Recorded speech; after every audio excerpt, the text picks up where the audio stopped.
एक लड़की के शरीर से बहुत ज्यादा खून बह रहा था, लेकिन उसे जरा भी दर्द महसूस नहीं हो रहा था। घबराकर वह तुरंत बाथरूम में गई और जब उसने अपना पेट देखा तो वहां नीली नीली नसें उभर चुकी थीं। लेकिन शाओमेई को लगा कि यह कोई सामान्य बात होगी, इसलिए उसने ज्यादा ध्यान नहीं दिया। वो बस जल्दी से खुद को साफ करके काम पर चली गई। लेकिन जैसे ही वह रेस्टोरेंट पहुंची और ग्राहकों से ऑर्डर लेने लगी, अचानक उसके कानों में तेज भिनभिनाहट गूंजने लगी। आवाज इतनी भयानक थी मानो दर्जनों हवाई जहाज उसके सिर के ऊपर उड़ रहे हों। वह ग्राहकों की बात तक ठीक से नहीं सुन पा रही थी। किसी तरह ऑर्डर लिखकर वह तुरंत वॉशरूम की तरफ भागी। करीब 2.5 मिनट बाद जाकर वह आवाज बंद हुई। शाओमेई को लगा कि शायद कल रात ज्यादा शराब पीने की वजह से ऐसा हुआ है, इसलिए उसने इसे भी नजरअंदाज कर दिया। लेकिन जब वह टॉयलेट से बाहर निकलने लगी तो उसने देखा कि कमोड खून से भरा हुआ था और उसमें कुछ अजीब से मांस के टुकड़े भी पड़े थे। यह देखकर वह बुरी तरह डर गई। उसने तुरंत सब साफ किया और पास के एक छोटे क्लिनिक में चली गई। लेकिन डॉक्टर ने बस हल्का सा चेकअप किया और कहा कि यह सिर्फ सिर दर्द की वजह से हुआ कान का शोर है। पेट पर उभरी नसों को भी मामूली एलर्जी बता दिया और कहा कि थोड़ा क्रीम लगा लो, सब ठीक हो जाएगा। शाओमेई ने डॉक्टर की बात पर भरोसा कर लिया। उस रात जब वह अपनी सहेली के साथ खाना खा रही थी, तभी उसकी सहेली अचानक डर के मारे उसे घूरने लगी। शाओमेई की बाईं आंख से खून बह रहा था और उसकी नजर भी धुंधली होने लगी थी। सहेली ने उसे बड़े अस्पताल जाने की सलाह दी, लेकिन वो घर लौटकर उसने डॉक्टर की बताई हुई क्रीम अपने पेट पर लगाई। लेकिन जैसे ही वह उठकर जाने लगी, एक डरावनी चीज हुई। उसके शरीर से एक मांस वाला कीड़ा नीचे गिर पड़ा।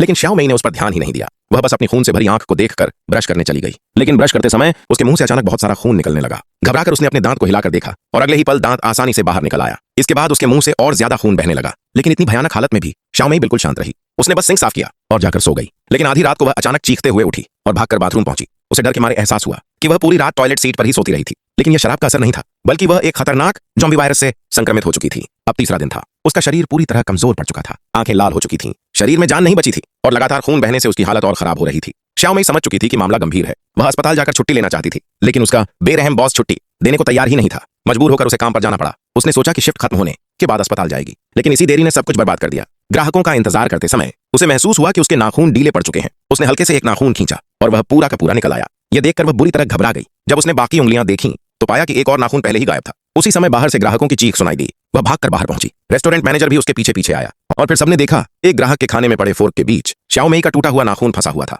अब उसे समझ आ गया कि बात बहुत आगे बढ़ चुकी है। वह तुरंत दोबारा क्लिनिक पहुंची। इस बार डॉक्टर ने गंभीर चेहरा बनाकर कहा कि शायद वह किसी खतरनाक वायरस से संक्रमित है, लेकिन खून की रिपोर्ट अगले दिन आएगी। डॉक्टर ने उसे सख्त चेतावनी दी कि रिपोर्ट आने तक वह किसी के संपर्क में ना आए। शाओमेई ने ऊपर से हाँ कर दी, लेकिन बाहर निकलते ही वह अपनी गर्लफ्रेंड के घर पहुंच गई। जब उसकी गर्लफ्रेंड ने उसकी हालत देखी तो उसने उसे घर में घुसने तक नहीं दिया और वहीं ब्रेकअप कर लिया। यह सुनकर शाओमेई पूरी तरह टूट गई। गुस्से में उसने जबरदस्ती घर में घुसकर अपनी गर्लफ्रेंड का गला दबाकर उसे मार डाला। इसके बाद वह अपनी सबसे करीबी सहेली के पास गई और मदद मांगने लगी। लेकिन जैसे ही सहेली को पता चला कि उसने अपनी गर्लफ्रेंड को मार डाला है, वह डरकर रसोई में भागी और आत्मरक्षा के लिए चाकू उठा लिया। लेकिन शाओमेई ने मासूम बनने का नाटक किया और उसकी सहेली उसके झांसे में आ गई। अगले ही पल शाओमेई ने उसकी गर्दन काटकर उसे मार डाला। लेकिन यह खूनी खेल यहीं खत्म नहीं हुआ। शाओमेई ने एक बैंगनी रंग की ड्रेस पहनी, अपनी सहेली की लाश को घसीटकर बाथरूम में ले गई और शीशे के सामने खड़े होकर अपने चेहरे को सुंदर दिखाने की कोशिश करने लगी। फिर उसने अपने दीवाने आशिक हुआंग माओ को फोन किया। जब वह वहां पहुंचा तो शाओमेई ने खुद को बेचारी और मासूम दिखाया और हुआंग माओ एक बार फिर उसके जाल में फंस गया। लेकिन उसे बिल्कुल अंदाजा नहीं था कि अब मौत उसके बेहद करीब आ चुकी है।